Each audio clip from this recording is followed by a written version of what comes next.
प्यारे बच्चों, महात्मा गांधी की ही तरह एक और शिक्षाविद भारतीय शिक्षा में एक अहम स्थान रखते हैं और वो हैं नोबेल पुरस्कार विजेता रविंद्रनाथ टैगोर। प्रिय बच्चों, और रविंद्रनाथ टैगोर की शांति निकेतन के बारे में आपने जरूर सुना होगा। टैगोर ने शांति निकेतन की स्थापना क्यों की, आइए इस विषय में जानते हैं। रविंद्रनाथ टैगोर ने यह संस्था 1901 में शुरू की थी। टैगोर जब बच्चों के स्कूल जाने से बहुत चिढ़ते थे, उन्हें लगता था कि बच्चों का इस तरह की इमारतों में दम घुटता है, तो उन्होंने इस दमनकारी माहौल से छुटकारा पाने के लिए कलकत्ता में अपने स्कूल जीवन के अनुभवों से शिक्षा के क्षेत्र को प्रभावित करने का सोचा। जब वे ऐसा सोच रहे थे तो उनके दिमाग में कहीं न कहीं चल रहा था कि शिक्षा मुक्त हो, रचनाशील विद्यार्थी जहां अपने विचारों और आकांक्षाओं को समझ सके। टैगोर का मानना था कि सृजनात्मक शिक्षा को केवल प्राकृतिक परिवेश में ही प्रोत्साहित किया जा सकता है। इसके लिए उन्होंने कलकत्ता से 100 किलोमीटर दूर ग्रामीण परिवेश में अपना स्कूल खोलने का फैसला लिया। उन्हें यह जगह निर्मल शांति से भरी हुई दिखाई दी।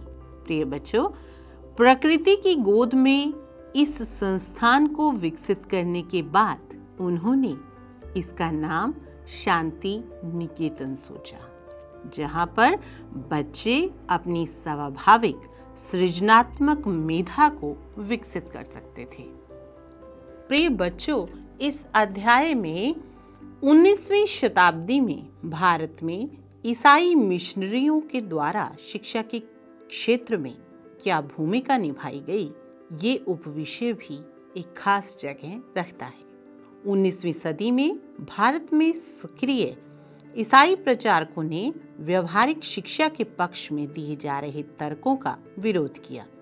प्रचारकों का मानना था कि शिक्षा का उद्देश्य लोगों के नैतिक चरित्र में सुधार लाना है। वर्ष 1800 में एक छापाखाना लगाया गया और 1818 में एक कॉलेज खोला गया।